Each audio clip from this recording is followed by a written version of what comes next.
कंचन का छलावा पूर्ण कथा, पूर्व जन्म की सजा और इस जन्म का प्रारंभ। प्राचीन काल की बात है, जब हिमालय की हरी भरी घाटियों में एक पवित्र आश्रम था, जहां ऋषि कमलेश अपनी तपस्या और समाज सेवा में लीन रहते थे। कमलेश धनु राशि के प्रभाव में थे, जो उन्हें ज्ञान, न्याय और सामाजिक सद्भाव का प्रतीक बनाता था। उन्होंने वर्षों से अपनी पूर्व पत्नी से अलग होकर सामाजिक व्यवस्था पर विश्वास करते हुए स्नेह और सहयोग से दुनिया को सुधारने का प्रयास किया।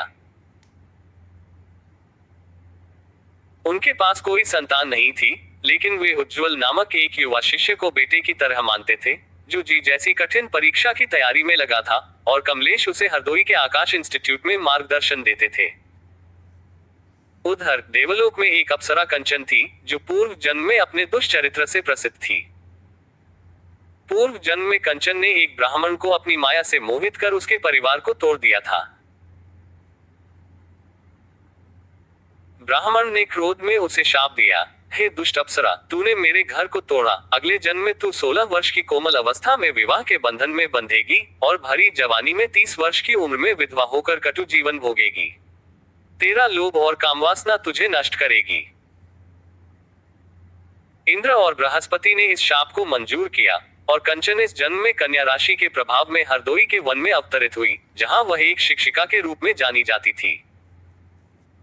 लेकिन उसके मन में धन कमाने का असाधारण शौक था, जो उसे राक्षसी स्वरूप की ओर ले गया। रात के अंधेरे में वह सोशल मीडिया के मायाजाल में नंगा नाच करती, अपनी देह को बेचकर धन और प्रसिद्धि की भूख मिटाती। इस नीच व्यवहार ने उसे समाज से अलग थलग कर दिया, और उसकी अपनी बेटी उज्जवल की मां ने भी उससे दूरी बना ली, कहते हुए, मां, तुम्हारा यह पापपूर्ण जीवन मुझे शर्मिंदा करता है, मैं तुमसे दूर रहूंगी। छलावे की शुरुआत और दिल्ली की मुलाकात। 15 अगस्त 2025 को जब स्वतंत्रता दिवस की हवाएं बह रही थी, कंचन का छलावा शुरू हुआ। वह कमलेश से मिली और अपनी मधुर वाणी से उन्हें मोहित कर लिया। कंचन ने कमलेश से गुप्त मिलन की इच्छा जताई, लेकिन विवाह से इनकार कर दिया, ताकि उसकी स्वतंत्रता बनी रहे। कमलेश, जो 15 वर्ष बड़े थे, एक सच्चे तपस्वी थे, जिनके पास दिल्ली में संपत्ति थी, लेकिन कोई वारिस नहीं। कंचन ने इस कमजोरी का फायदा उठाने की ठानी। 29 अगस्त को कंचन दिल्ली आई और 31 अगस्त तक वहां रही। रोहिणी नामक स्थान पर दोनों की मुलाकात हुई, जहां कंचन ने कमलेश के साथ 2 हाथ की दूरी बनाए रखी, लेकिन उसके मन में गुप्त इरादे थे। कमलेश ने उस पर 1040 रुपए माइनस 1190 खर्च किया, लेकिन कंचन ने एक पैसा भी नहीं खर्च किया, जो उसके लोभ का पहला संकेत था।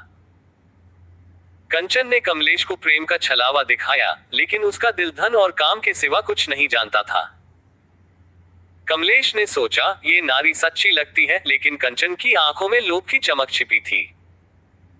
कंचन की यह योजना पूर्व जन्म की सजा का फल थी। वह विधवा होकर भी अपनी दुष्ट बुद्धि से मुक्त नहीं हुई। वह रात में सोशल मीडिया पर नंगे नाच से धन कमाती और कमलेश को धोखे से फंसाती रही। लेकिन कमलेश, जो न्याय और स्नेह के प्रतीक थे, ने कंचन की माता से संपर्क कर रिश्ते को पवित्र बनाने का प्रयास किया। हमले का क्लाइमैक्स और पतन। 13 सितंबर को कमलेश हरदोई गए, जहां कंचन का राक्षसी स्वरूप सामने आया। कंचन ने कमलेश से एक अंतिम शर्त रखी, अपनी सारी संपत्ति मेरे नाम लिखवा दो, तभी मैं शादी के लिए तैयार हूं। लेकिन यह प्रस्ताव बहुत देर से आया था। कमलेश ने कंचन की सच्चाई पहचान ली थी। वह एक कामवासना में अंधी और धन की लोभी औरत थी, जिसका प्रेम एक छलावा था।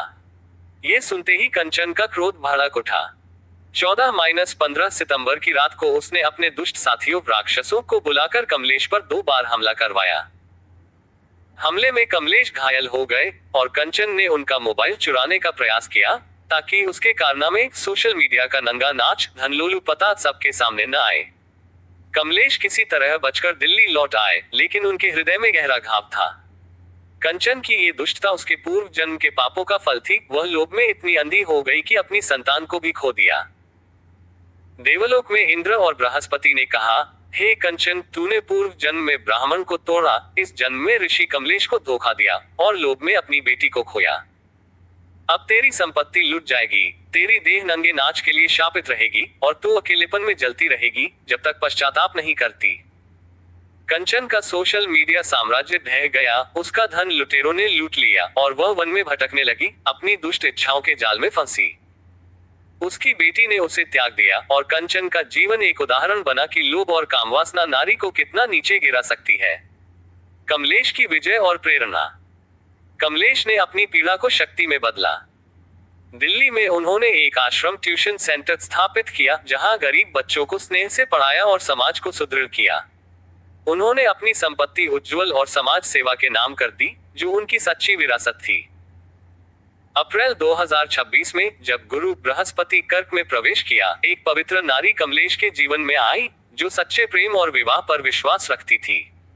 कमलेश ने उज्जवल को जी की परीक्षा में सफलता दिलाई और समाज में स्नेह से सुधार का मार्ग दिखाया।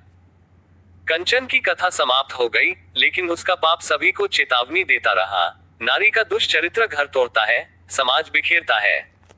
लोभ और कामवासना से बचो, स्नेह और सदाचार से जीवन सार्थक बनाओ।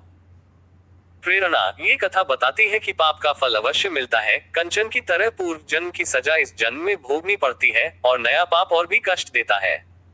कमलेश की तरह धोखे से सीखो, पीड़ा को शक्ति बनाओ और समाज को स्नेह से सुधारो। सच्ची स्वतंत्रता सदाचार में है, लोभ में नहीं। पश्चाताप और सेवा से मुक्ति मिलती है। जीवन को प्रेम से भर दो, छल से नहीं।